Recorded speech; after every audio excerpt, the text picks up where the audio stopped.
From the top. Is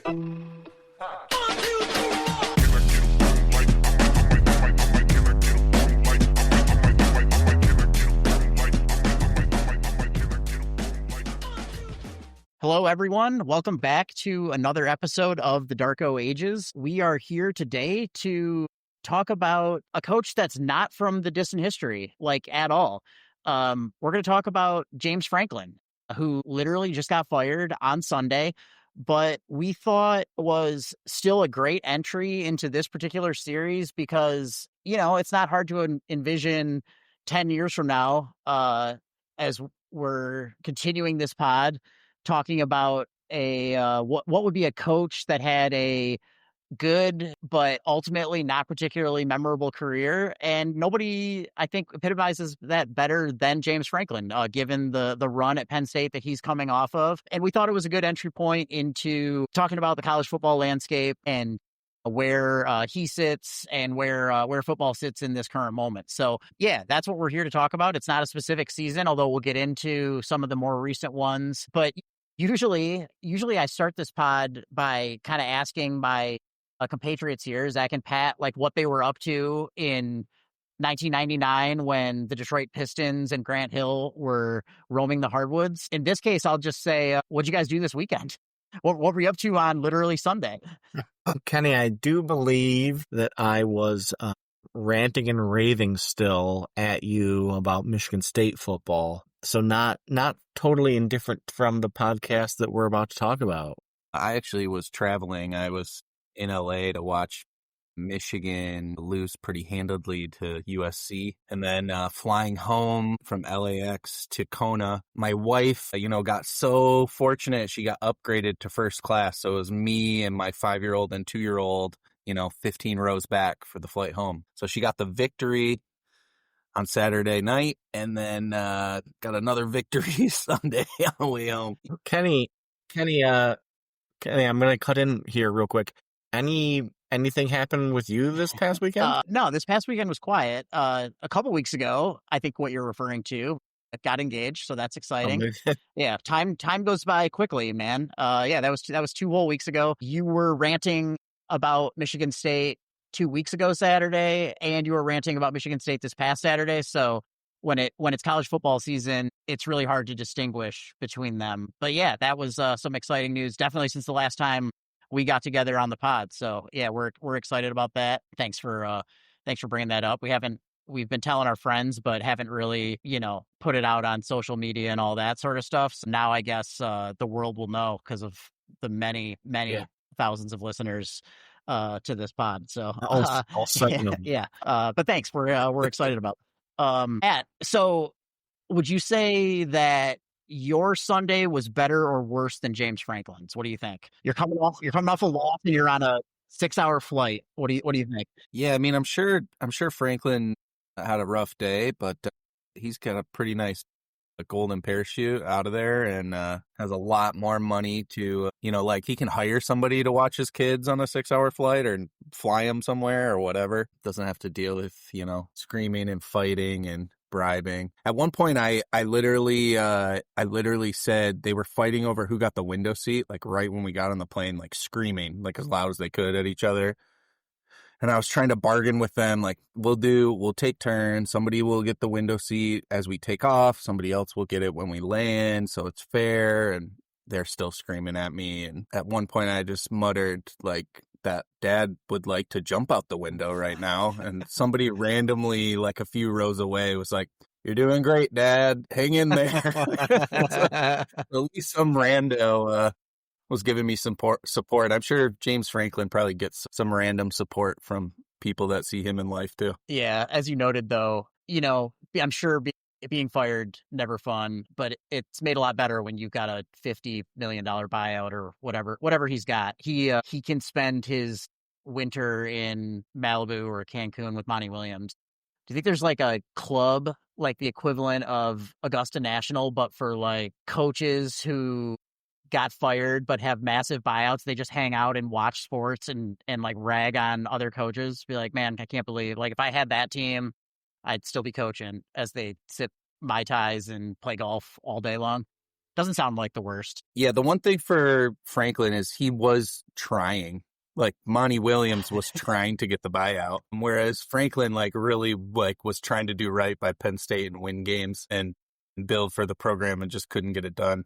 Pretty sure Monty Williams wanted to be on the beach, starting Killian Hayes over Jaden Ivey and all the other fun decisions that he made. Yeah, well, as an absolutely atrocious coach. We're 6 minutes in to a college football pod about James Franklin. We've already talked about the Pistons, so our work here is done. We'll probably get to the Lions before too long too, but yeah, that's a good segue. Let's talk James Franklin. That's what we came on here to talk about. And we were texting a little bit about, typically we've done an individual team season. And so we were trying to figure out, is there a particularly memorable Penn State season that we should center this around, and really couldn't come up with anything. So let's just, we'll just keep it talking about the era in general. And I'll just start Zach, what do you think about when you think about James Franklin? What comes to mind? Yeah, it's sort of like the yin and the yang of coaching in general, right? So we have a guy who had basically a 70% winning percentage at Penn State, 149 games, 104 wins. I mean, that's really nice. But at no point in any season are you like, this was a program changer. This is where we took the next step. It was always brought down by sort of the losses on the season, or maybe not even the losses, but how you never won it all. You had a Big Ten championship in there, but I think the expectation at Penn State's always a national championship. And that was no one ever felt confident that would ever happen. Yes. Pat, what about you? Yes. Yeah, I mean, I think Franklin was a good coach. He recruited well, brought in talent, immediately transformed Penn State defensively when he got there, and surprisingly had some pretty potent offenses early in his tenure. But it seemed like under him, there was recurring issues, whether it was certain holes in the team building part of it. For a while, it was like they'd be really good, but then they just had a problem at tackle or along the offensive line that gave them a ceiling where they went up against a good defensive line and just got crushed.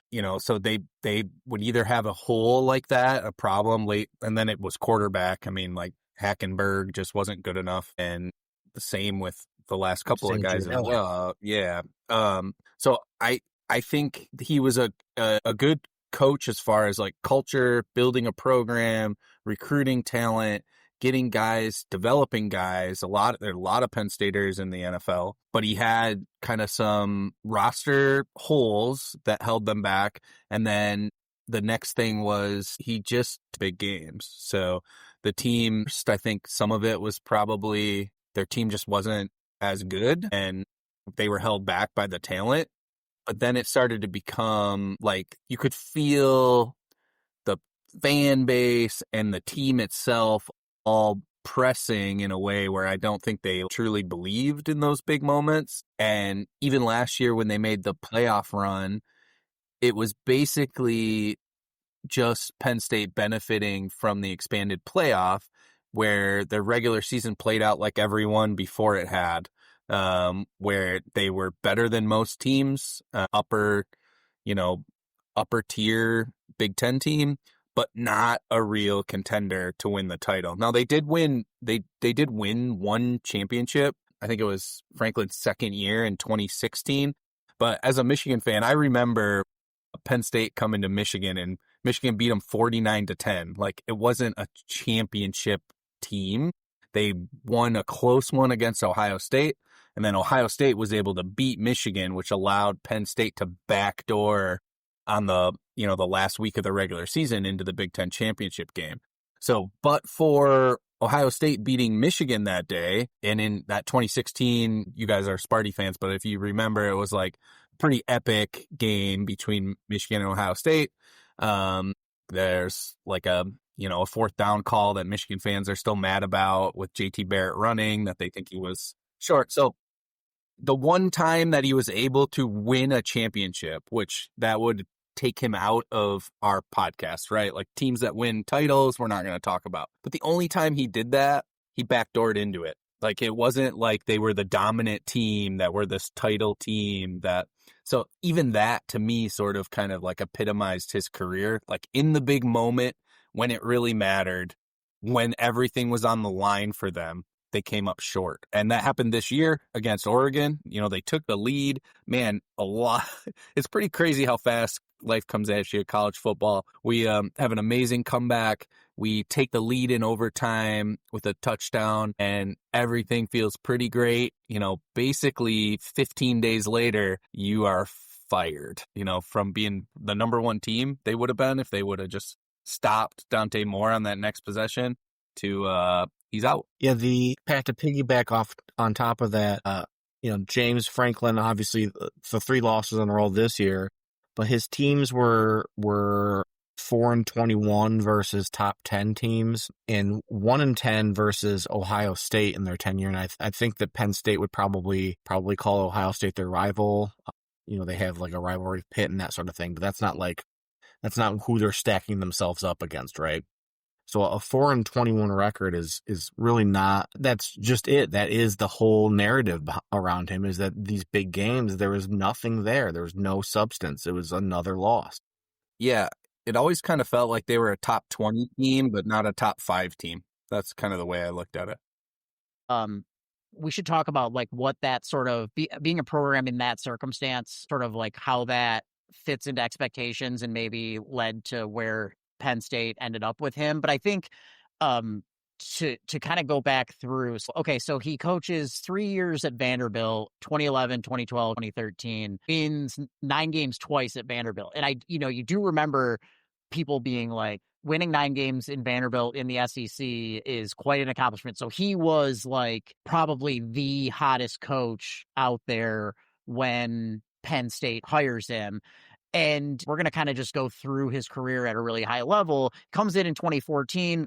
And, Penn State had been coming out of the Bill O'Brien seasons where he had sort of righted the ship from all the things that program went through. Penn State felt like a program that was sort of like, if you asked their fan base, they were one of those teams that people would consider like a sleeping giant, right? Like they have all this history, a huge alumni base. They are, the premier state school in Pennsylvania. So they've got a lot of things that are working for that. He gets off to an okay start. I mean, I think he's 7-6 his first 2 years, but I feel like the recruiting immediately picked up. I felt like there was a sense that he was accumulating more talent, but I was going to say that, we talked about him not being able to win the big games. And so I remember thinking at that time, this is at the height of Michigan State's powers, right?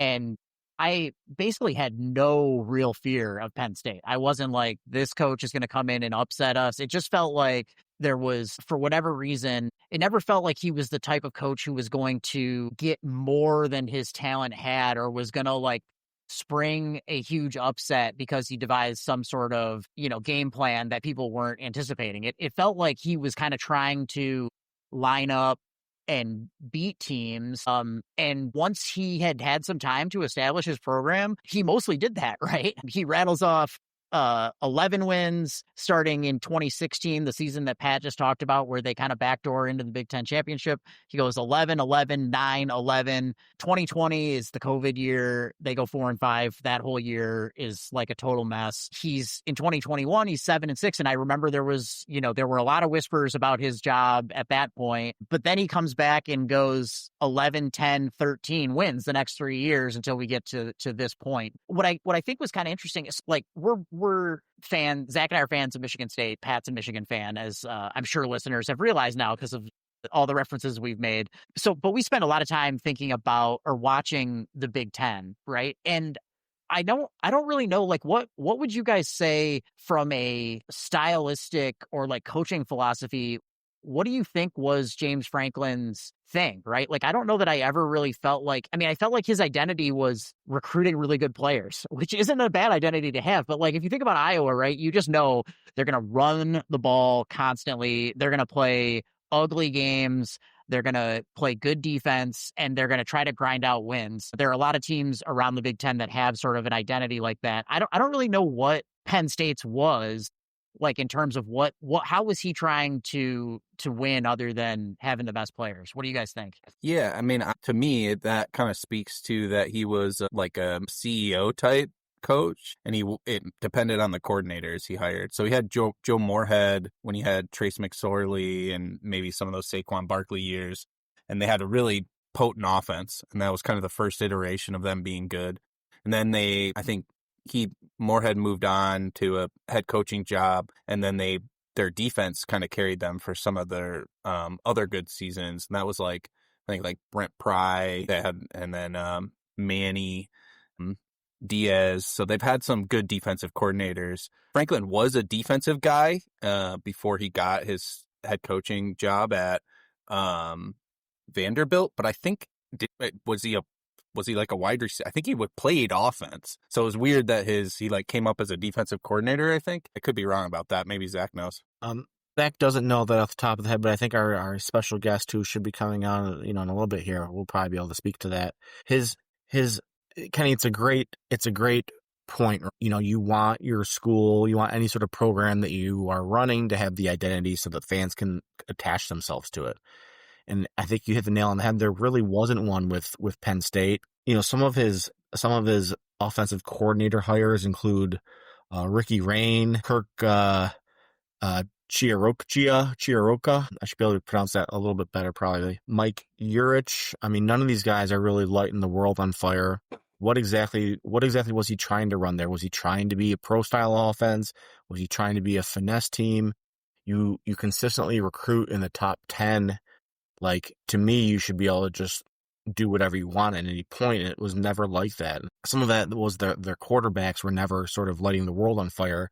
But at the same time, when you have that talent, you should be able to move that talent to the next level consistently. And that never happened under him. Yeah. I mean, I think the talent thing is, so if you look at the number of NFL players from each college, like currently in the NFL, Penn State is 7th, right? They have 38 players who played at Penn State in the NFL right now. And so Alabama is at 62, just a ridiculous number. Georgia's at 57. Ohio State's at 57. There's a little bit of a drop off until you get to Michigan at 44. And then you have LSU, Notre Dame, Penn State, all at 39, 38, Texas at 37. Like, setting aside maybe Alabama and Georgia and Ohio State, Penn State's pretty much right there from a talent perspective. Players in the NFL isn't the only way to judge talent. I think if you went through his recruiting rankings, though, you would see a pretty similar trend that they were pretty consistently in the top 10.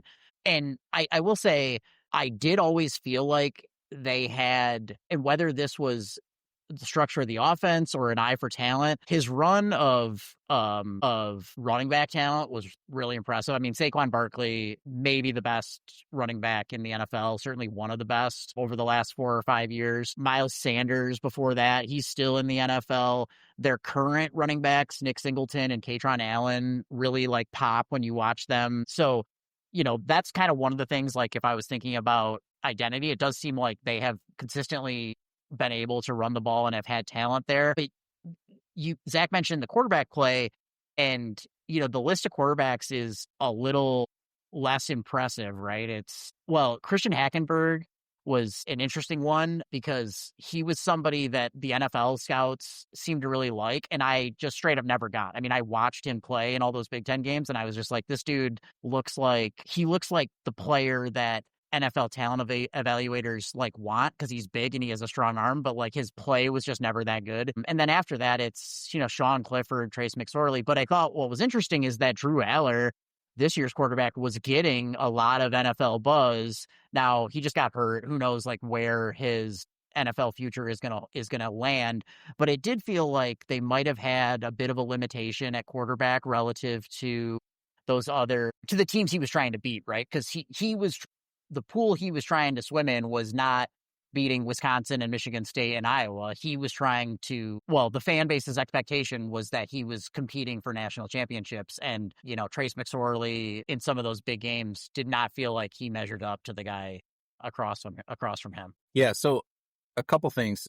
First, I was wrong. He was an offensive guy, coached Kansas State. I just looked it up before he went to Vanderbilt. He was the offensive coordinator and quarterbacks coach after starting as a wide receiver coach and recruiting coordinator. That's where he kind of started making his name. So came up that way. I think you're absolutely right that he recruited at a really high level. When they did have their most potent offense was with Trace McSorley, and McSorley could throw the ball. He was small. He wasn't like going to be an NFL guy, but their big thing was using their running backs to threaten the edge and McSorley on the keep up the middle. And that was very difficult to defend. And I think it's probably related that their offense took a step back when they lost the quarterback run aspect. Drew Aller, probably the most success he has had this year before he got hurt was running the ball more than throwing it. And he's not like the fastest, most elusive guy, but he's pretty big and has some decent speed.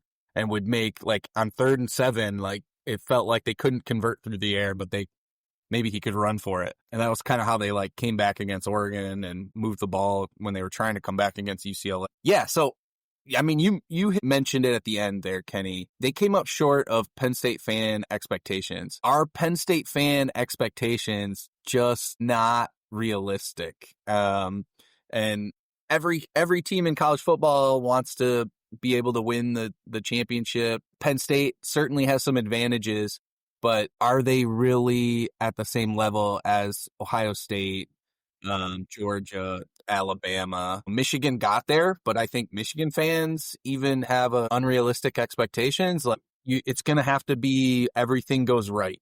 It's not going to be that we're just like in the top 4 every year with a chance to win the title. Yeah, I think I'm glad you said that, Pat, 'cause I was going to say Penn State fans are similar to Michigan fans in that sense, where they're both unrealistic in their expectations because of prior winning, consistently top end recruiting. And when you do that, that is the expectation. I mean, Notre Dame's the same way, right? Where they've won a lot historically and they consistently recruit at a high end, but I can't even think of it was, the 80s the last time that Notre Dame won the national championship, I think. Maybe the early 90s, but same thing with Penn State then too, right? Where it's been that long, but that's still the expectation. Yeah, they won the national title in 1982 and 1986. So we were not born, and 1 or 2. Not particularly relevant. They got kind of robbed in 94. Good point. In 94, yes. They went undefeated and won the Rose Bowl and got ranked 2nd behind Nebraska. Yeah, but that Nebraska after 94, yeah. But after 94, I mean, they've only won 3 Big Ten championships in 30 years, and 2 of those were shared, and Franklin won 1 of them. So even though I said he backdoored into it, like, is that really below expectation? Like, he was there. The other thing that's interesting, Kenny, you were talking about all the talent that Penn State has put into the NFL, and that is largely on Franklin, because before being fired, I was looking it up. He was the sixth longest tenured college football coach. Your boy Pat Narduzzi now moves into that slot, which seems crazy to me because I feel like he just left Michigan State. But that's almost a decade ago now, and there's been so much turnover that a lot of the old guard head coaches, like Kirk Ferentz, is far and away that guy. He's been there since 1999, which is crazy. Then Kyle Whittingham at Utah since 2005. Abo since 2008. Mark Stoops at Kentucky, gonna survive. Did he already get fired? I don't know. It seems like he might be on his way out since 2013. And then NC State coach Dave Doeren. So it's pretty crazy. Yeah. Yeah. So there's a lot there. I want to come back to that in a second too, but as we were kind of getting started, like I said at the outset, we were kind of trying to figure out, like, what is the most memorable Penn State season. We talked about 2016, but I do want to talk a little bit about last year, because I think it's at this moment in college football where it makes sort of evaluating success and expectations, like, it's just the whole landscape has changed. So it's really hard to kind of think about, if we were in an old college football landscape, how would we view James Franklin and whether he would have been fired here, right? So last year, they sort of have the classic James Franklin season. In the regular season, they only lose 2 games. Unfortunately for them, those 2 games are to Oregon and Ohio State. So, and with Oregon now in the Big Ten, that pretty much eliminates them from Big Ten championship consideration. But because of the new expanded college football playoff, they get into the playoff, and let's just be real, they get a great draw. They play an SMU team that is like perfectly fine, whatever. They win that game. They then get Boise State, which is, again, a nice season, but like does not recruit or have really the same level of talent as Penn State. They win that game, and now all of a sudden they're in the quote national semifinal, right? And they don't win that game, although in James Franklin, well, I don't know if this is in his defense or not, because it's sort of the epitome of his career, right? Is they are in that game against Notre Dame. They lose by 3. Once again, he finds a way to not win a close game when he really needs to. But it has the advantage of, if you're James Franklin, of building a lot of goodwill with the fan base. Like, oh man, we really finally got things together and we moved into the college football semifinal. But the challenge for him is that raises expectations coming into this year, where they are, I think in some polls, they were like the number 1 team in the country. If not, they were like 1, 2, or 3. But, the expectation was that they were going to contend. And it's easy to say in hindsight, but it's like, in looking back, well, why, right? Like we're talking about the momentum of beating SMU and Boise State. And under the old college football system, that 2-loss Penn State team probably plays in a New Year's 6 bowl game. It's the Peach Bowl or whatever. And they probably win. But people are like, okay, cool. James Franklin won the Peach Bowl against Boise, but he came up short yet again. And how that plays out going into this year is hard to know for sure, but certainly expectations may not have been as high. And I do think, it's hard to like evaluate what is going on from afar, but I think it clearly either they weren't as talented or as good as they thought, or that loss to Oregon just really deflated the program. And I think if that's the case, it is tied to those expectations where they come in saying, this is going to be the year where we're going to get over the hump. And, 4 weeks in, whatever that week 4, week 5, whenever that was, they lose, and all of a sudden they're back to, same James Franklin. So I don't know. Yeah, go ahead, Pat. They have the same season 3 years in a row. Right. 2022, 10-2, they win the Rose Bowl, but they lost the games that mattered to Michigan and Ohio State. 2023, they go 10-2, lose the Peach Bowl to finish 10-3. So 11-2, 10-3. It's the same thing. We're really good. We beat everybody else, but we're not an actual national title contender. The teams in the top 5 to 10 beat us. And last year, they had the same season in the regular season. They got a good draw in the playoff. They made the semifinal. They finally ran into a team that was as talented as them, and they lost. Came in with all the hype this year. If they would have dropped that Oregon game, they would just have been on the same track. Like if they would have beat UCLA and Northwestern the last 2 weeks, they just would have been on the same track as, those were close games. They could have gone either way. It happens in sports where there's a huge emotional letdown and you don't play as well against an inferior opponent. I still think Penn State this year is a really talented team. I kind of think, if I look at the schedules, I kind of think at home, they get Indiana later in the season, and I think that'll be a pretty interesting game. But yeah, Penn State fans had enough of being 10-2 every season, and they lost to Oregon, and we're 10-2 again. And it turns out they're worse than that. So that you drop those other games, it gives everybody an excuse to pile on. Yeah, I mean, I don't have a ton to add, but there's a lot to unpack there, and I think it's exactly the same things that we keep talking about, where it just never was over the hump for them. I think a lot of what got an ESPN ad blazing there. I think a lot of what Penn State fans would say is that their biggest issue, especially with James Franklin and even in the Oregon game and the loss to Notre Dame, is that the play calling was just too conservative. They know that they have the talent. You can see it in the recruiting rankings every year, but it was always these very sort of we're just going to try to play for the better field position type of situation versus just going for it or doing something that took a little guts, right? You know what, this conversation, like, I just had deja vu, which I feel like this was every conversation when I was in college in the latter half of Lloyd Carr's career at Michigan. We recruited so well, 8 wins, 9 wins, felt like the floor, like that was a bad season. But man, it was really, they always dropped a game or two. And they were always came up a little bit short, and everyone was real mad about that, big mad about that. So they have the embarrassing loss, kind of like losing to a horrible UCLA, who it seems to be, they fired their coach and seem to be playing better. But Michigan had that horrible loss to Appalachian State, and it was like, all right, it's time. You're out, you know?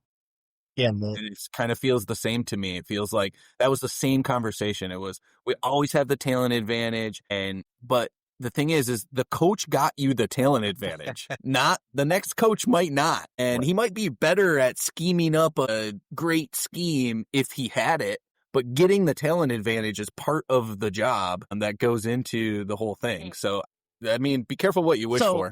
Man. Yeah, the grass is definitely, I'm going to interrupt here, ahead. Kenny. The grass definitely isn't always greener. There's no question about it. So we'll see what Penn State's dealing with next. Yeah, I just wanted to say that. Yeah, so I had this in my notes that I was gonna ask you guys this exact question, because we literally did talk about it. And when we did that pod about 2007 Michigan and Lloyd Carr, we ran through some programs that had changed coaches and that it didn't work out. So, it will be really interesting to see how this works out. But I wanted to kind of return it. I think we can kind of explore that a little bit as we go through the rest of this conversation, because I wanted to return the conversation a little bit to expectations. And honestly, one of the things I've been thinking a lot about in college football right now is I don't even know how to evaluate what reasonable expectations should be, because there is so much confusion about what is happening behind the scenes, right, around NIL and collectives. So like when we're growing up, right, there are teams with major historical and institutional advantages, and because of the size of their fan base, they generate more revenue. In the old days, they're on TV more often. There are all these like built-in advantages to the major powers. And it was pretty obvious what those advantages were, but you also sort of understood what the rules of the game were. And I think as the 90s went along, some of that flattened a little bit. You had more teams on TV more often. There were other ways for coaches to sort of gain an advantage. And I still think, schematically, there are still things coaches can do within that system. And of course, there were always rumors about teams that were not playing by the rules and what kind of advantage that may or may not have given them, right? But, that was always sort of just like speculation, and you were sort of relying on a governing body to maybe correctly enforce those rules. But you sort of had a sense that even if you had teams with different histories, they were all sort of playing under the same rules. And while I suppose like in a actual literal legal sense, everybody knows what the rules are now, no one really knows what these recruiting budgets are with these collectives. I mean, other people have made this point, but Michigan football has some built-in advantages. And then as it relates to Bryce Underwood, they have Larry Ellison dating a Michigan alum who was like it was like publicly reported that she was like, I really want Michigan to get involved in this. And they like went out and actively recruited Bryce Underwood. And I'm not doing that to pick on Michigan specifically, because that's happening at every school. It's just that because it happened in our backyard, that's a situation that we're all familiar with. But you have these teams now where you have schools that have a very dedicated donor base that is operating behind the scenes. And like, compare this to the NFL, where it is obviously a pay for performance professional sports league, but you have a salary cap. You have publicly disclosed contracts. I mean, how the NFL cap rules work is a mystery to many, but at least you have a general sense of like what the rules are. And you can look at your organization and say, over the course of time, like, are we well run? Decisions are we making? Right now, I have no idea like how to evaluate the job that James Franklin is doing. I mean, they had talented players on their team, but like when we talk about like Michigan State right now, that's also got a coach on the hot seat. Like he might be a pretty good recruiter, and he goes into these rooms with players and they're like, yeah, we'd love to play for you. We want $500,000. And they're like, well, we don't have the budget for that. And that guy goes to, I don't know, pick a school, right?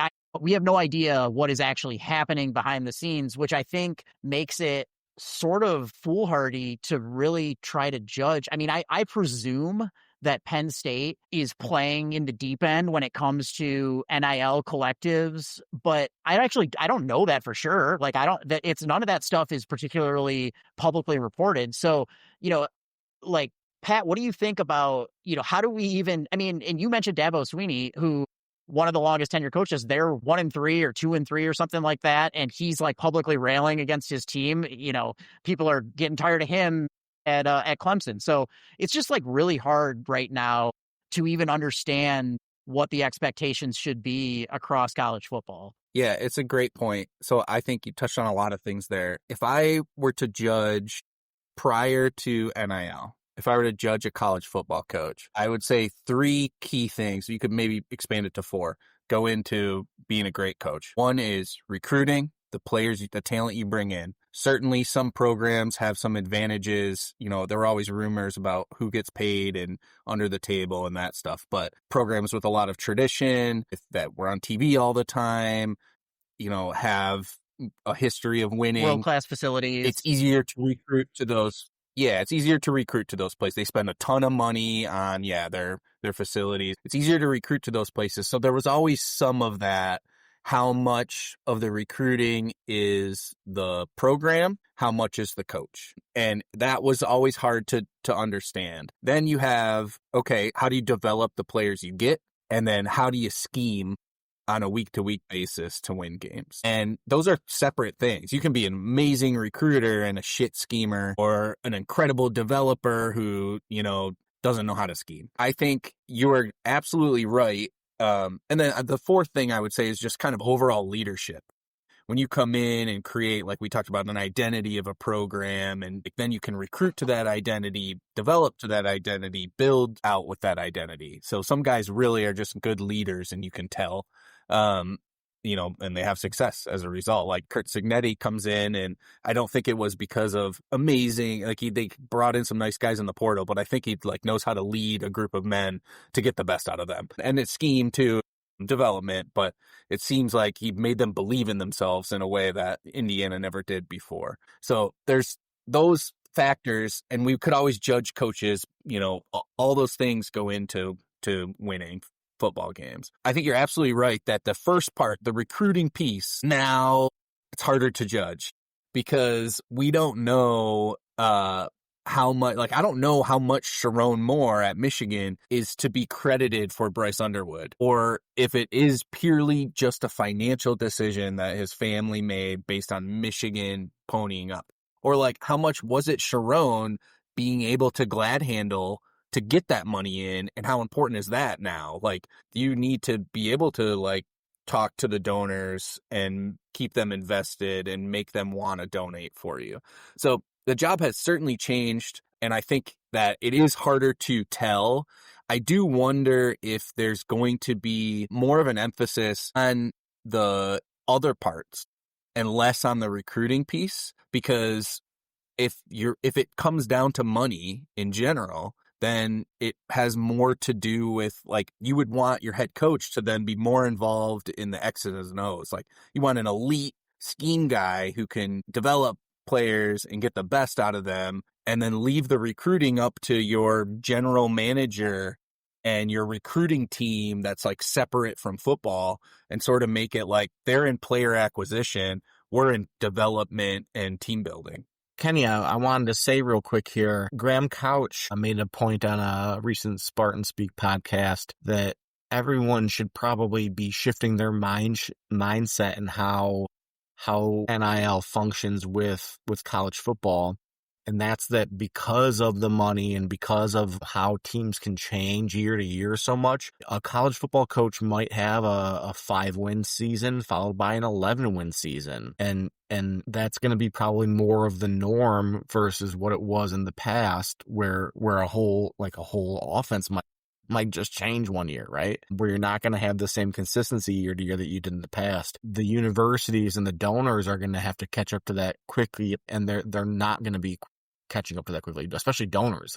They're not going to accept that, but they're going to have to because that's going to be such a big change year to year. Well, that's true. I mean, I could see that hypothetically where team struggles and then they spend more, crush it in the portal, and have a much better season. But I actually think it might go the opposite way, where the players are going to want, like, it's not purely, their decision isn't purely financial, right?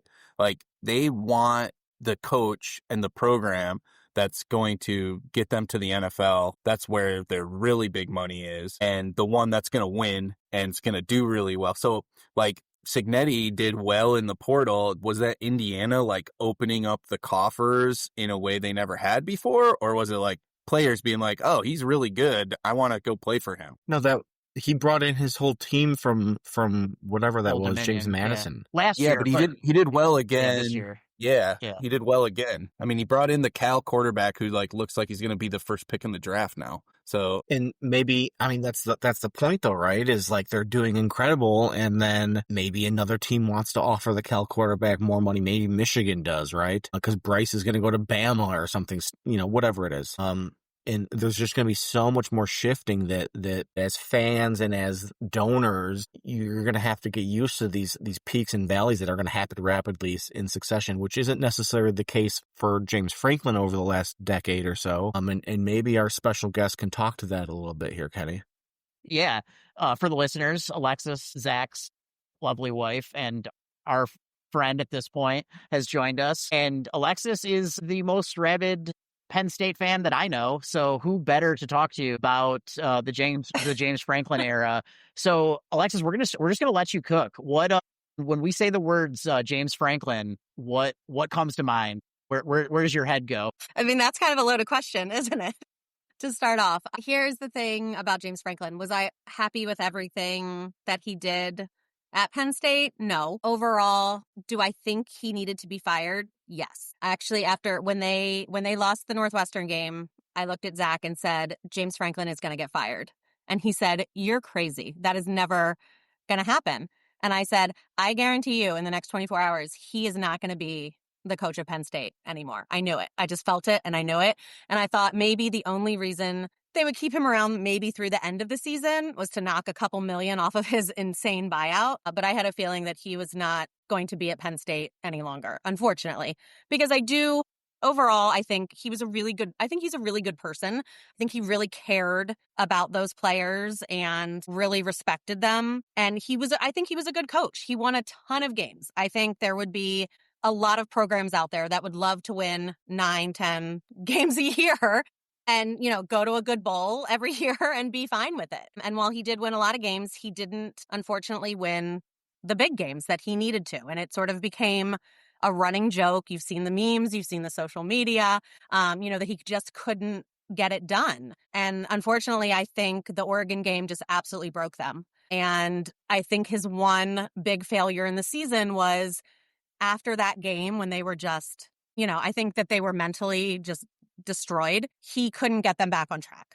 And then, lost to UCLA, lost to Northwestern, and that, they had to stop the bleeding, I feel like, and they had to let him go. So, Alexis, to dig deeper in that a little bit, and maybe this was a Bill O'Brien year, but I'm pretty sure it was a James Franklin year.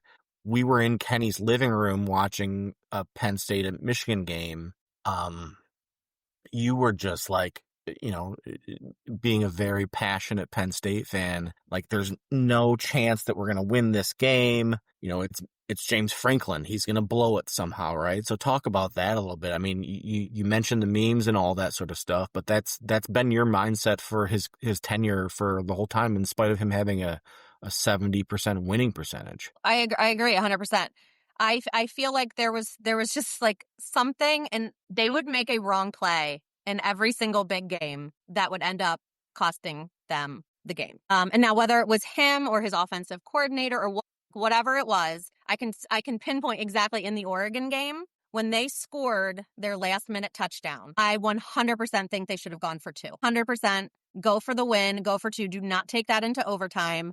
The run game was insane. And then for some reason, they decided to give up the run game in the second OT, and Drew Aller threw an interception. And unfortunately, Drew Aller has thrown interceptions to end the last 3 huge games that Penn State was unable to win.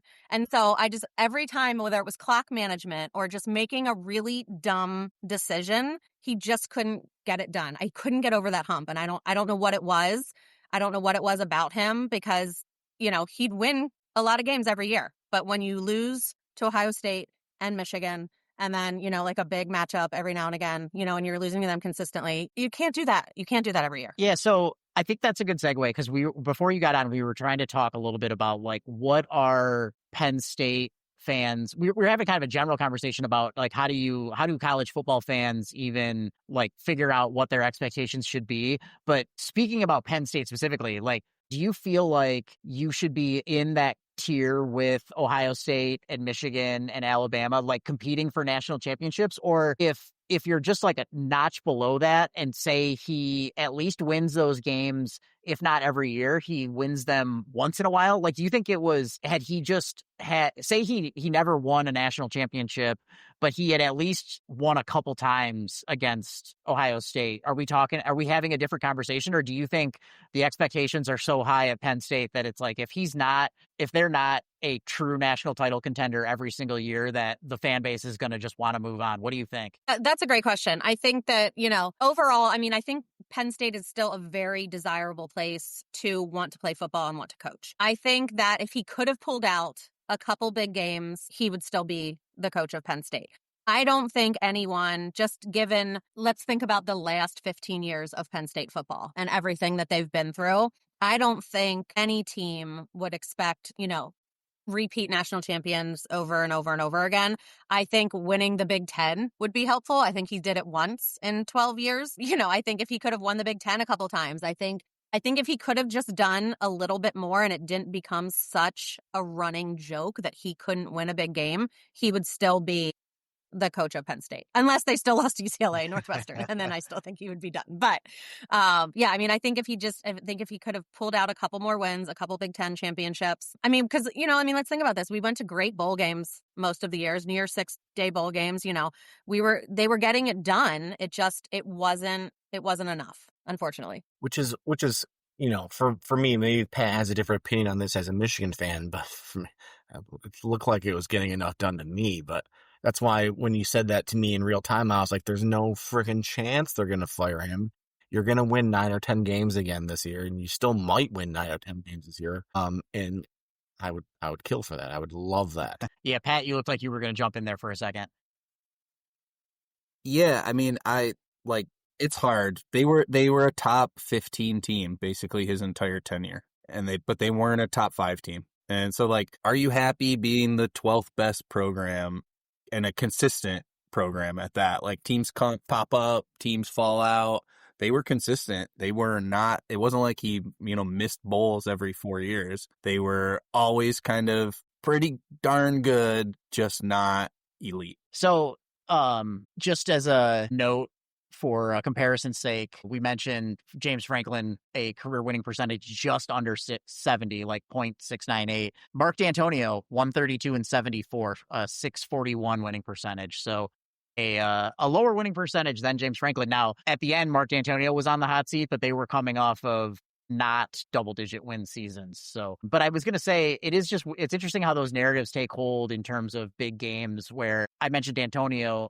One, because we never miss an opportunity, right, Zach? We got to live in the past here. But like I said, his record, not that different than James Franklin, but he had sort of that opposite perception where it was like you sort of expected them to find a way to actually come through in big games, even in situations where they weren't at a talent advantage, right? And you always wonder, how much of that is confidence for the team and or confidence for the coaching staff. So if you go back to that famous Little Giants play and say they get called for a penalty or something, and that play doesn't work and they fail, like, does that make him more conservative or change his approach if he feels like he got burned there? And so it's like, did something like the classic bit about James Franklin, who hurt you? Like, did he not come through or his players not come through in a big spot once or twice early in his coaching career, and he just like couldn't bring himself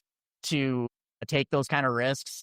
Because, in terms of talent, and like I didn't feel like, we kind of talked before you got on, Alexis, that it was hard to pinpoint exactly what his coaching philosophy was. But I never felt like they were like poorly coached game to game, right? Like, he didn't come through in big games, but it didn't seem like they were consistently unprepared. I mean, you don't win double digit games every year and generally avoid upsets unless week to week you're a pretty well coached team. So I'm glad you came on and talked about him being well liked by the players, because I do think it's easy to sort of like talk about all of a guy's failings in the immediate aftermath when he gets fired, but he certainly had a ton of success, and it's just like, maybe if one or two things had gone differently, would they have been in a different situation? Yeah, what would you call James Franklin's? I was going to say, what would you consider James Franklin's sort of, how would you hang your hat on a James Franklin team? Is it offense? Is it defense? Like, it's easy for the D'Antonio area, and this is probably something we'll chat about some more in this podcast. D'Antonio teams were known for defense, and they're gonna put their cleat on your throat or whatever. What would you consider the James Franklin sort of tenure, or what they hung their hat on? Yeah, I mean, I think definitely Penn State is known for defense. I mean, they're linebacker you, let's be honest. So I think that, my major issue with James Franklin is that I felt he always made one huge mistake in big games, and that's what always cost them. I think that he was very consistent with winning the games that he needed to win. I think the offense was always very consistent, but I will also say that I think that they were very conservative. He had quarterbacks that could throw the ball, and for some reason, we were never throwing it downfield. I don't know why. I don't know if those were his calls or his offensive coordinator calls, but it seemed like we've gone through offensive coordinators year after year because they always get picked up and go to another school. And I think our defense was always very consistent and very strong. And I think that our offense was always a little too conservative. I think your answer is exactly right. There was nothing that Penn State was hanging their hat on during those times, right? It was, well, we're kind of this and we're kind of that. Yeah, I don't think that I don't think you can pinpoint to one thing other than, relatively consistent with, winning the games that they needed to win, but not being able to win the big ones. Yeah, the margins are just so small. Like, to your point, there was always one thing that went wrong and they came up just short. Watching the Oregon game, to me, that was I thought both teams were awesome. Now they both have suffered some losses, so I don't know if it was two elite teams really facing each other. But Right. Looking back, I wonder if James Franklin isn't still the coach at Penn State, if Penn State just never had the comeback in that game, and they just had lost kind of handedly to Oregon at home. They kind of have to reevaluate. The players realize, hey, we got our butts kicked, because it was ugly for 3 quarters. And then they had this miraculous fourth quarter where they kind of opened up the offense and started to look really good and kind of dominated the fourth quarter, and then still came up short. And to your point, it had become the identity of the program that they were always coming up short. And so it's just so devastating and kind of poetic that was the end of his tenure, basically, was the last moment where they were so close. They had the 7-point lead in overtime, just get a stop, and they couldn't do it. And then they were broken, it seems, for the next 2 weeks. I could not agree more. I absolutely think that's what it was. I think that they came so close, so close to finally pulling off. And I think that game I think James Franklin and the Penn State team had so much pressure and so much built up to that one particular game. I think that game was circled on their calendar in red since it was announced. And I think that they knew that was the one that they had to win. And when they came so close and they couldn't get it done, and I think that they absolutely broke. You're right. And I think that he couldn't get him back. And I think that was his one big failure that he couldn't complete, was he was mentally broken. And he completely lost control of that team in the next 2 games, and it showed. Yeah. Yeah, it was the whole narrative's like, if not now, when? And then it Yeah. was not now again. And so I can imagine that'd be quite the challenge to Yeah. like professional, like NFL players can probably more easily ignore outside narratives. But in a college situation, I think it probably is harder. And Oh, I yeah. mean, I mean, they're I kids, think you know? I think there's some parallels to like Jim Harbaugh's tenure at Michigan, where he was an elite coach. They were really good every season and kept losing to Ohio State every year. And Michigan fans are like, well, if you can't beat Ohio State, like what's the point? And then finally broke through, and then all of a sudden it was like cascading success after that. So you do just wonder, like the margins are so small that if they get 1 or 2 plays here or there, it can break different. Should James Franklin have started to cheat? Would that have got them over the hump then? No, he would still screw that up somehow. Yeah. So a couple other things. So do you know, so we were kind of talking about how it's so hard to understand the current landscape. Like do you know what the NIL support is for Penn State? Is there like a sense, or is it like as unclear to you as it is to us about Michigan State? I mean, clearly he recruited really well even through this new sort of era. So you would imagine that Penn State had the resources, but like I'm just not that familiar with how clearly football is the dominant program at Penn State. They got a great women's volleyball team, I think, too. The hockey team's pretty good right now. Well, wrestling. Okay. Wrestling. But But that doesn't bring in the revenue. Yeah, that none of those football does, compete with unfortunately. football. So, like, is there Penn State fan chatter about how they're losing players because they can't afford them, or does that not seem to be the case? No, I don't think that's the case. I think that there are some very big donors at Penn State that are, Terry Pegula is one of them.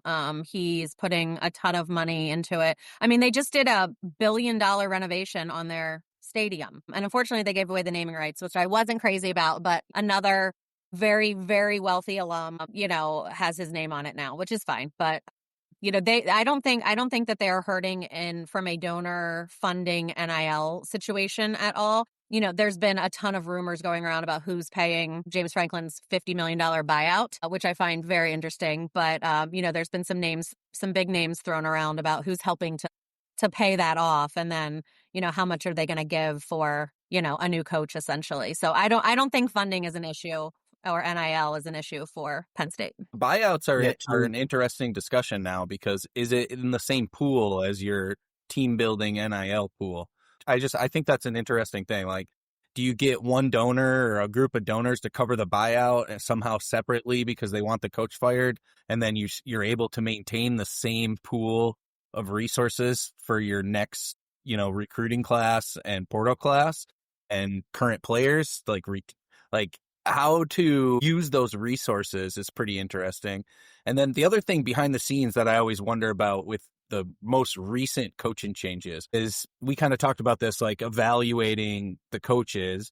Is there a sense, Alexis, that Franklin was a good recruiter and he came to Penn State, brought in a lot of good players, but now with NIL, maybe we can do that no matter who we hire? Like, we don't need the recruiting chops. We had talked about this a little bit. So, it makes them more expendable in a way. Yeah, I mean, I definitely think so. I mean, I think, to be totally honest, Penn State has the Mid-Atlantic and Northeast wrapped up in recruiting overall. Any kid that plays high school football that's decent in the, and especially in the Northeast area, wants to go to Penn State, has Penn State at least on their list. And James Franklin was really good at recruiting those kids. So I definitely think that his recruiting skills definitely played a part in, keeping him around as long as they did and for how well that they did. But I think this is a whole new game now. I mean, you can get, for enough money or NIL deals, you can get kids from anywhere. And I think that opens up, the recruiting space in a whole different light. So I could see where, maybe it's not quite as important, how charismatic you are and how good you can recruit. Because outside of that Northeast Mid-Atlantic area, I mean, you can get kids from anywhere now. So I think that it definitely plays a part in what they're going to look for in a new coach. So great segue, Alexis. I want to come back to the that kind of buyout and recruiting aspect and talk a little bit about like the college football like arms race that we've got going on. But before we get into that, do you have your eye on a list of coaches already? Who do you want to see? Who do you want to see in that seat next year? Or who are the hot names if you don't have a preference yet? Yeah, well, yeah. I mean, there have been so many names thrown around, which, this is, I mean, it's fun. I mean, you have to look at there's a lot of programs out there right now that have just recently fired their coach. So it's kind of a fun time. I can tell you that like I said before, I think Penn State is still a very desirable place to land. I also think that Penn State fans can be a little delusional. And let's be honest. Nick Saban, Urban Meyer, they are not coming to Penn State. They are not going to be the next coaches of Penn State. That is not going to happen.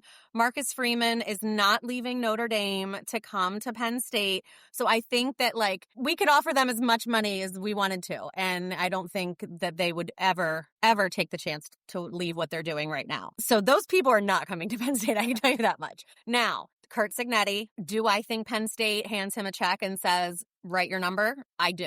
I 100% think that they're going to go after him. He's from Pennsylvania.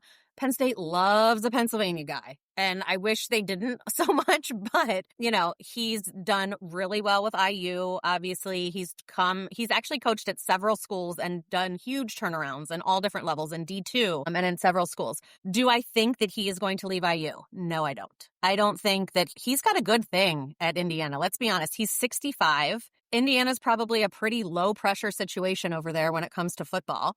And he's doing really well. I mean, why would he pick up and leave to come in to the pressure cooker of Penn State? I wouldn't do it at that age. There's no way. I don't think there's a number big enough to get him to leave IU, unfortunately. I wouldn't be upset if he was the next coach of Penn State. I just don't think it's going to happen. Matt Rule from Nebraska, I think he would take the Penn State job in a heartbeat. I have no interest in him being the next coach at Penn State whatsoever at all. He's a former Penn State player. He went to Penn State. He met his wife at Penn State. I mean, it's a great story.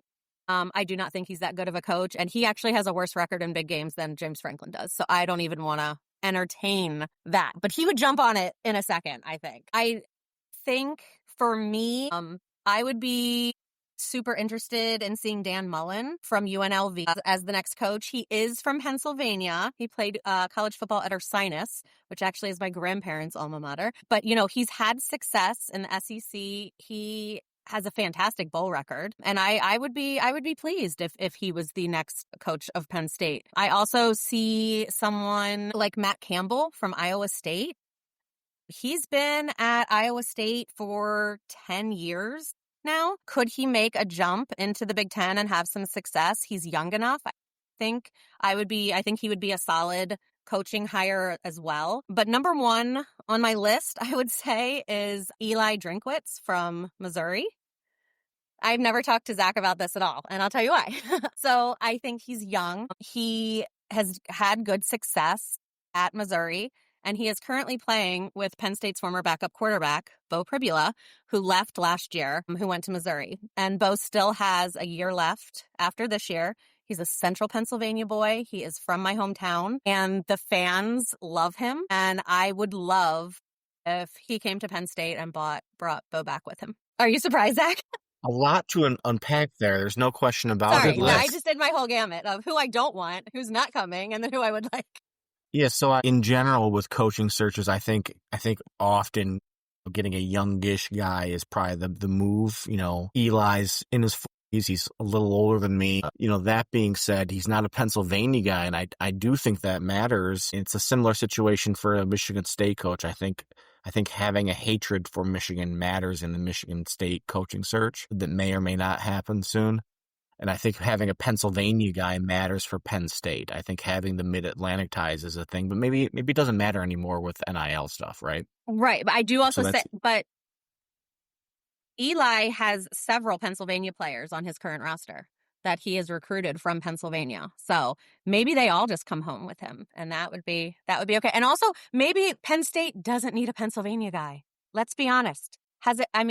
James Franklin was from Pennsylvania. Let's just be honest. Maybe we just break a cycle a little bit here and try something new.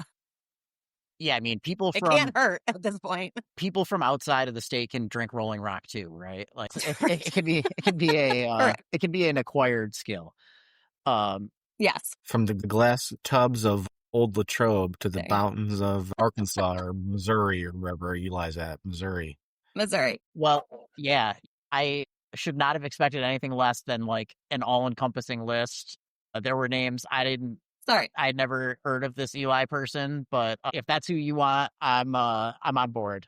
Yeah, well, you correctly predicted the firing of James Franklin, so the listeners heard it here first from Penn State insider Alexis.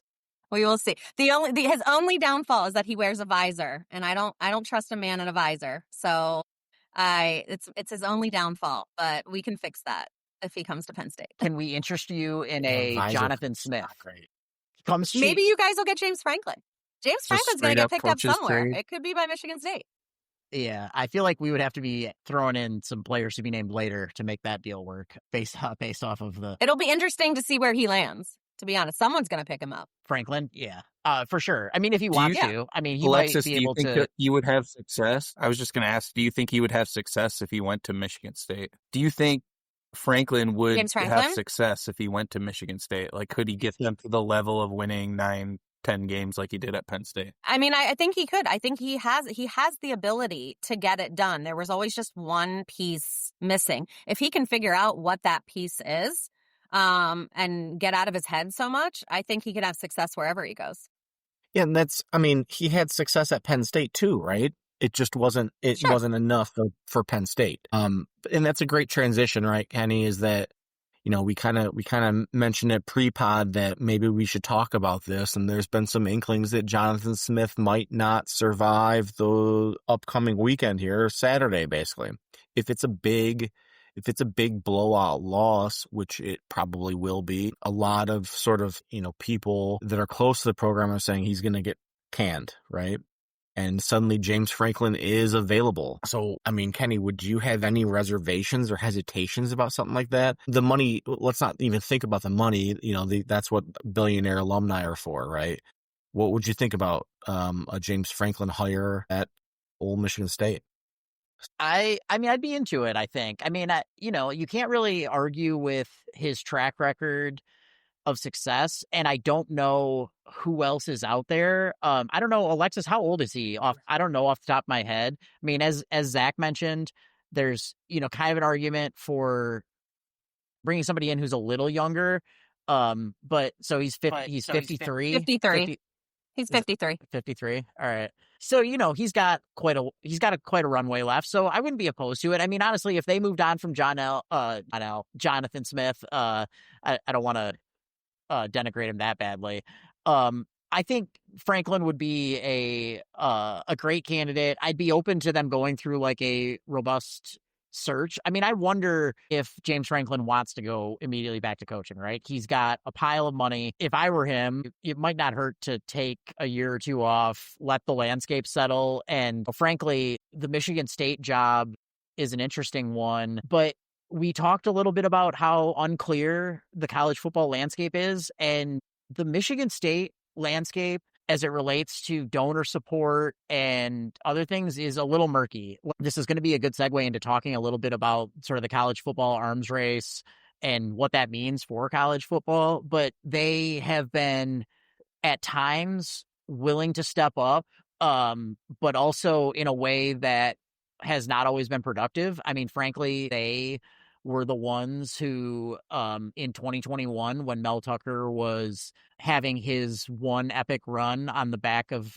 Kenneth Walker, it was, and he all of a sudden became a hot name that other programs were going to poach. The donors basically got together and found a way to give him that massive extension. And Pat mentioned this earlier, where it was sort of paid for outside of the normal athletic department budget. They sort of set it up so that it was donor supported. So in that sense, yeah, they were willing to throw their weight around. Now, that didn't end up being a particularly good decision. And I would argue that, like, despite the success they were having that year, this is why you shouldn't want fans and donors making these high leverage decisions, because as we talked about on this podcast when we did Michigan State in the past, I mean, I think there were some signs that Mel Tucker was not like a great coach. They were not well coached in 2020. They had some challenges even in 2021, but they had, frankly, a dominant running back, and Jaden Reed, Jalen Naylor are both in the NFL. That team was just more loaded than it maybe appeared. So I think having a donor base that is willing to provide financial support is a prerequisite to winning right now, but they also have to let the experts sort of do their job and not necessarily be in there meddling. And the negative on that is, while Mel Tucker was still the coach, while things were starting to fall apart, famously, Michigan State was traveling to Iowa for a game, and one of Michigan State's collectives basically told the players, and it started coming out as they were getting to Iowa, that they were pulling all of their NIL deals, right? And it was because the donor support had fallen apart. And I don't think Michigan State has like fully recovered from that.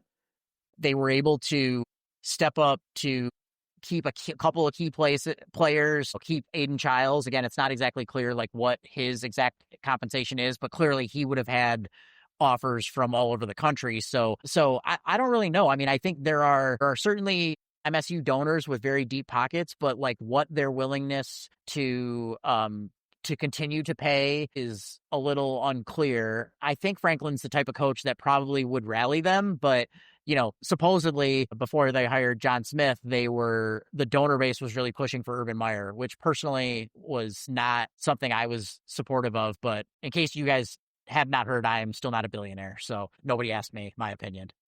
Pat, similar situation with you from a couple of the Michigan fans that I retain in my life. Sharon isn't like exactly lighting the world on fire from the fan base perspective. Like, such a weird world, right? Where it's like the money's sort of silly, often even more silly than it's ever been.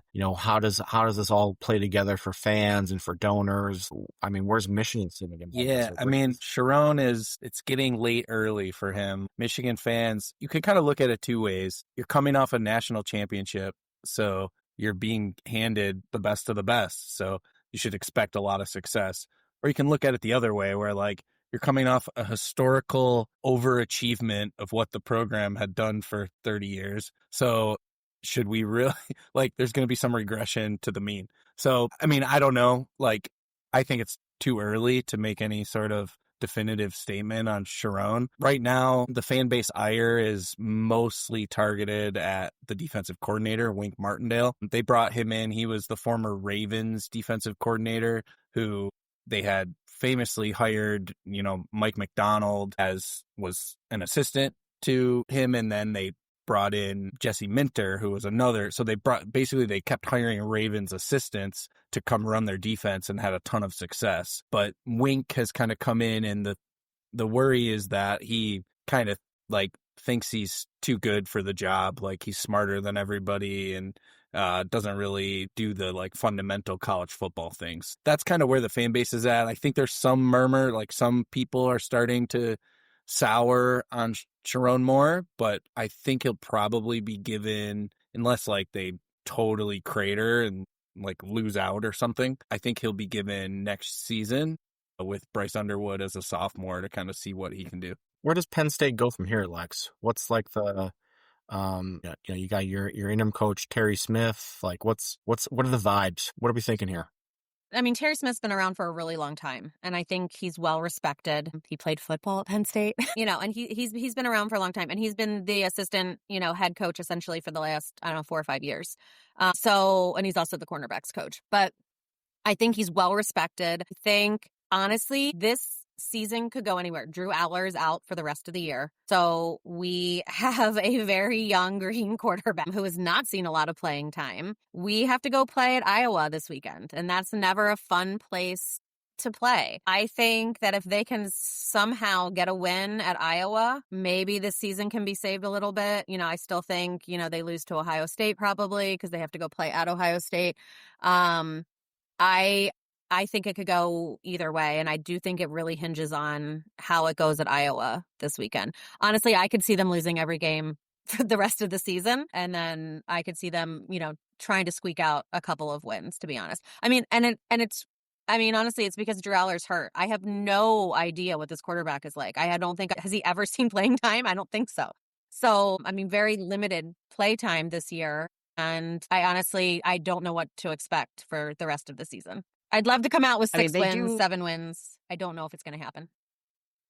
They do still have a game in East Lansing against Michigan State, so I feel like they should have one win on the schedule. You can tell where our head's at, right? Yeah. In terms of the program at the moment. But, I guess to kind of zoom out for a minute and just talk college football. So we had a joke about Penn State's buyout. I think if Michigan State moves on from John L., they would owe him like 35. I think his name is John. I think his middle name is L, but you should not call him that. From Jonathan Smith. Why would you hire him then? You just should have not hired him if his name was John L. Smith. It's a bad omen. Jonathan Smith. Man, the similarities are too much for my old brain to manage. Yeah, I got to slap myself in the face to get his name correct. But if they moved on from him, they would owe him like $30 or $35 million. Obviously, James Franklin is owed $45-50 million for all of that.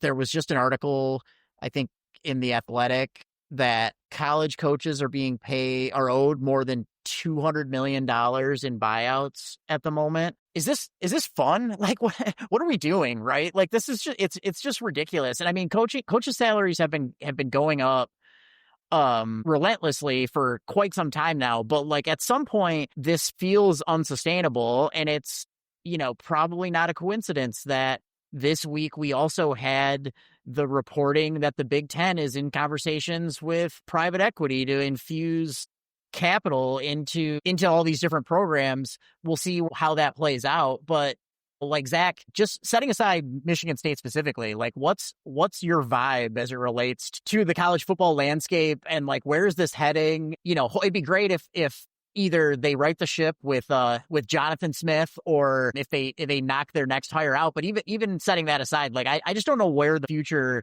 holds for college football, which is something that the four of us obviously all like love, right? It's a big part of our individual history and all of our histories together, right? I think the first time I met Alexis was at a Michigan State Penn State tailgate, so it's important to us. Yeah, first of all, Jonathan Smith's middle name is Charles. It's not even an L name. It's not like a Larry or whatever another L name would be. Charles Kenny, Jonathan C. Smith.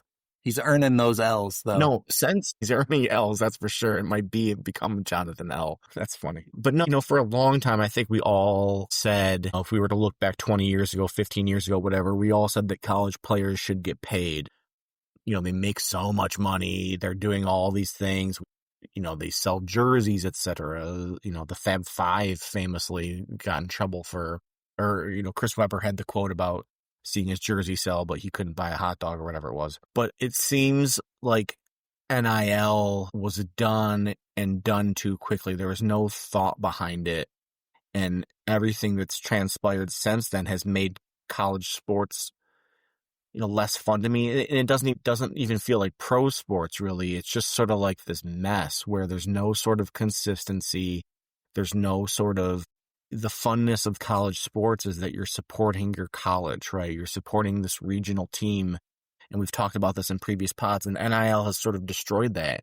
And even pro sports, you have contracts and they stay for several years. And if they leave, there's at least a trade. In this case, they just leave. And then coupled with that, the coaches' salaries and the buyouts, nothing else really exists in that world except for maybe like a CEO of a Fortune 500 company gets stock payments or something.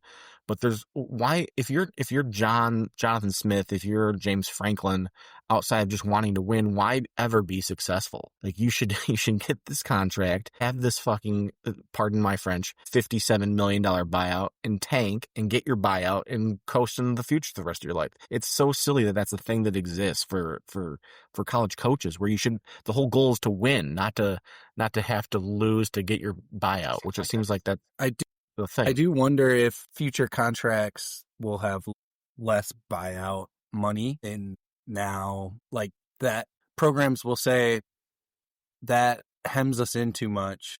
We don't want to have to pay that buyout. We need that money to pay the players. So there might be some pushback against those buyouts. I mean, maybe I'm wrong, but like the TV money keeps going up and seems like there's endless donor money. So we talked about this earlier. I don't really know how much money is being spent. Like people talked about Ohio State's roster last year that they were spending like $25 million or something on the roster for the year. That didn't seem like a huge amount to me, to be honest, when you hear some of the individual numbers and you think about just how many, I mean, maybe that's just in direct compensation to players. And then, when you start thinking about the full thing, it's a lot more. The schools have budgets and you get to see their spending, but this is all outside of that. So that's what's so weird. Like you hire a general manager to spend your money. Pro sports, we get to like value players against their contract. We say like, oh, that guy's overpaid or that player's underpaid or they're good, it's a good deal to bring them in under the salary cap. In college, it's just like, can you get him? Thanks, Larry Ellison. And I did want to add on that as far as private equity is concerned there, Kenny, because I know we had been texting about that quite a bit, but I'm pretty sure the Congress came down on the Big Ten at some level and was basically told them they would lose federal funding and the states would lose funding if they did a deal like that because it would mess with the public side of it. So, I don't know that it's a settled issue, but it's definitely somebody I think one of the senators said that in their view, it would put these athletic departments tax exempt status at risk to be sort of tied to these for-profit entities. I don't know that is like a final determination. Ultimately, it would be up to the IRS and Congress to either pass a law or put some clarifying guidance around this. But it definitely seems like that is part of the risk calculus now for whether or not this deal goes through or not. But I was going to say, to Pat's point, I mean, the problem with all this happening outside is like, I don't know. All it takes is these donors who have the entire thing, and we're as guilty of this as anyone, is like slightly irrational, right? Like we should not care maybe as much as we do. And so all it takes is, donors to continue to be willing to front those checks, and I think that they'll continue to chase those hot coaches. And it's like this is my rant is like what's frustrating is just like it's all of this financial stuff getting into a thing that I love is just like so frustrating. It's like, does the pursuit of like money and profit just have to literally overtake every aspect of our lives, right? Like this is like a slightly different rant, but because the coaches they're operating in their best interest, right? And their agents are operating in their best interest. They get a piece of all this buyouts. And so like everybody is acting in their best interest, and nobody is like stepping back to think about what does this actually mean for college football like 10 years from now, and is this model sustainable? I mean, if Michigan State moves on, hires another coach, and is not successful there, at what point are Zach and I like, why are we continuing to do? You haven't been relevant in however long. How sustainable is this for fan bases to watch a product that is a less competitive, less organized, worse product than the NFL, but is operating under sort of all the same rules, but with like less clarity? I mean, this is just where there is no governing body. This is just, it's sort of like an experiment in unrestrained capitalism in athletics where there are no rules. We're just sort of seeing what happens. And I just don't think that, like maybe it'll work out, but I would bet that the product is worse 5 years from now or 10 years from now than it was 5 years ago. I mean, at least in the NFL or other pro sports, you have rules that are designed to have some level of competitive balance because they know it's not good for these fan bases to have no hope. You can't continue to ask people to pay money for something when they don't feel like they have an opportunity to compete. They have a draft where the worst teams get to pick the earliest, right? They have a salary cap. There's all these rules. And of course, good organizations and organizations in big markets, they do have some inherent advantages, and some of that you can't overcome, but there is at least like an agreed upon set of rules that right now college football doesn't have. And it feels like, to the extent that they make changes, it's all just driven by revenue and TV money, right? Like all the conference realignment, none of that was designed to make the product more enjoyable to watch. It was designed to maximize how many eyeballs they can get on Fox Sports and Big Ten Network and all those things. So, all right, there's my rant. You all can I'll get off my soapbox for a minute. I think you absolutely nailed it, Kenny. Like they continue to focus on growing the pie for everyone. At the fan experience continues to get worse. Like I was just at the USC Michigan game, and my 2-year-old, I literally, like, he's almost 3, but he said, "What's happening?" And I said, "It's another timeout." And he went, "Another timeout?" Like he was over it, like, so it was bananas how often they stop the game and just how boring that is in the stadium. And like, then, they do something on the video board, and like we were really far away. We were on the other end zone from the band. So like my kids couldn't really see that. We were in the nosebleeds, but like it's because of the TV money. So they don't care about your experience in there. And as a fan, the big schools still sell out their games. So, let's keep tacking on more timeouts and more. And it's not just the timeout. Like I remember they used to be like 2 minutes. They're full 5-minute timeouts, which is bananas. And I think that that's been happening for, decades. And then now it's just like turbocharged. Well, I also think just with like the money in general in college football, I think it's starting or could go down a very slippery slope of who's getting to make these decisions. Well, if I'm a billionaire and I'm giving you $10 million to go get a quarterback, how much say do I have in that? There's a crazy rumor going around that, so Penn State has always been a Nike school, and just last month they inked a new deal with Adidas for $300 million. And it starts next year. And there's this crazy rumor going around that Adidas was not sold on James Franklin. So executives at Adidas are paying his buyout. Now, I don't know how true that is, but it's like, when does it get to that point? Who's making the decisions about what's happening then with NIL deals or buyouts, or how much they're paying coaches? How much say do they have in that if they're giving a certain amount of money? And I think it's a really slippery slope that I could see a lot of schools going down. Yeah, and the reason we love for sure. The reason we love the sport is so far removed from all of that. It's because we went to college there, and it was a experience we got to have with all of our fellow students. Or, you grew up watching the team in the area. It doesn't, like, that stuff is so far removed and so foreign to the idea of like, yeah, we all have to show up and root on our team. It's like Adidas has their finger on the button of who Penn State's coach is. That's pretty crazy. Yeah.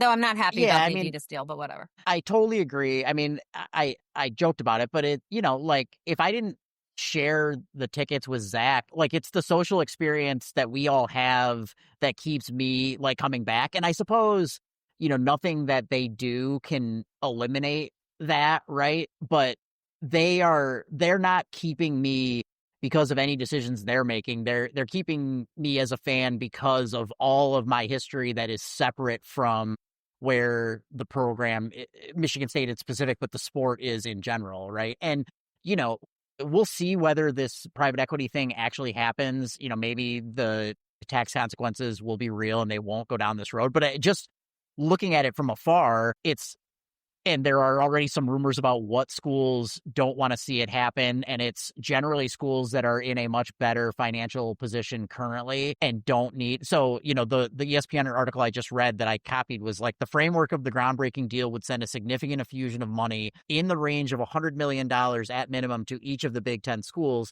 In exchange, the league would spin off a new entity, Big Ten Enterprises, which would hold all league television rights. And then individual schools would retain their local rights, and private equity would get some piece that's to be determined. Well, I mean, so like, this is the classic thing that private equity does, is they go in and find these like distressed assets that need short-term cash and then buy the long-term revenue. And Michigan State getting $100 million cash infusion and then having to pay Jonathan Smith's buyout, just from like a management perspective, doesn't fix the underlying issues that athletic departments have. So it just feels like the fact that this is even being contemplated should be a signal that this model is not sustainable. But instead of addressing the model, they're just looking for cash and hoping that, maybe the next TV deal, to Pat's point, can be big enough that it can make this all work. And I just don't know, like, to me, that doesn't seem like that would be, who knows whether that will or won't, right? I mean, in theory, smarter people than me are involved in this, but like, it doesn't feel like the actual fan experience or the underlying issues are being addressed by injecting more cash into the system, right? Like, it doesn't seem like money is the issue here right now. So I just read an article about this today that the Board of Regents came out against the deal. It doesn't require the board approval. It's like presidents or chancellors. But the quote from Jordan Acker, the guy, is that they're trying to borrow their way out of a spending problem. So these schools maybe have gotten in over their heads in some of these contracts and some of these deals, and the bills are coming due. And they're hoping to have like an infusion of cash. So it's pretty interesting just thinking about the incentives and the way that's working. So it'll be, who knows if it'll happen or not. Yeah, doesn't seem, I just don't like the way it's heading, just to be honest, right? We'll see, like, I'm sure if Michigan State rallies and wins the rest of their games this year, I'll be pumped for a bowl game, but I don't know how likely that is, but even setting that aside, it doesn't seem like we're on a great path. And at some point, people need to, like, we said it earlier. I have no issue with the players being compensated to some degree, but like, there needs to be some rationality injected into the system. And frankly, I don't think it's the player compensation that's necessarily the biggest issue. It's the coaches' salaries, it's the facilities, it's all of that stuff. This like college football arms race and the sort of uncontrolled things that come with that are making it less fun to be a college football fan. We've covered a lot of ground. Yeah, Pat. If I can circle back real quick and just tease Alexis a little bit, just so you know, Alexis, Michigan was a Nike school, like, for, I don't know, my whole life. I don't ever remember them being anything else. And then they switched to Adidas for Rich Rodriguez after the Lloyd Carr tenure ended. So good luck with that. Yeah, that didn't turn out so well. So we'll see. Like I said, I think it was karma. I think they renamed the stadium. They dropped Nike. I think that those two things are karma, and those are getting them now. They shouldn't have done that. Did they really formally rename the stadium? It's not even just like presented by. Is it? No. Like, is it some donors? It's like West Shore or something. I don't even know what it is, but it helped pay for the $1 billion renovation that they just did. So, I mean, he's an alum, which is great, but yeah, I think it's super long now. I mean, I think it's something Beaver Stadium, but it's like, it's ridiculous. Whatever it is. Yeah. I can't wait for Spartan Stadium presented by United Wholesale Mortgage. Yeah. And, whatever the dealership is that other the big donors own. So, all right. Well, folks, we've been going for an hour and 46 minutes. So this has been a fun discussion. Are there any other parting thoughts that we missed on James Franklin or on college football in general that we need to get to? Yeah, I just want to say that for every 13-win season, there's always the Darko Ages. Perfect. All right. On that note, we'll get out of here. This was really fun. Alexis, thanks for hopping on. Thanks for having me, guys. Was I your first guest? Yeah. Yes. First ever guest appearance. Thanks. Yeah, this is great. You'll have to tell Zach if there's any other, if you've got any hot takes that you need on any of our other teams. We've got some ideas around, just to tease some things, where we've got some ideas around some like draft ideas, maybe some NBA teams. So we'll see where it goes. Go ahead, Pat. I was going to say, we need to do an emergency addendum when they hire a coach. Get Alexis's hot take. Yeah, that's true. We'll see what happens. We'll see if they we'll see if they take my advice. Maybe they'll listen to this podcast. If they hire that Missouri guy, we'll have to get Look into him. I think, honest to goodness, I think he's really solid. I think he could be a really solid hire. I think it would be interesting. All right. I'm going to try to edit this quickly so that if they hire someone in the next few days, that we can try to get this out there. And hopefully Alexis is right. And yeah, it'll just burgeon our reputation for excellent content and for our Penn State insider. So, all right. We'll see. On that note, this was great, everybody. And yeah, we'll talk to you all later. Thanks, guys. See you, everybody. Thanks.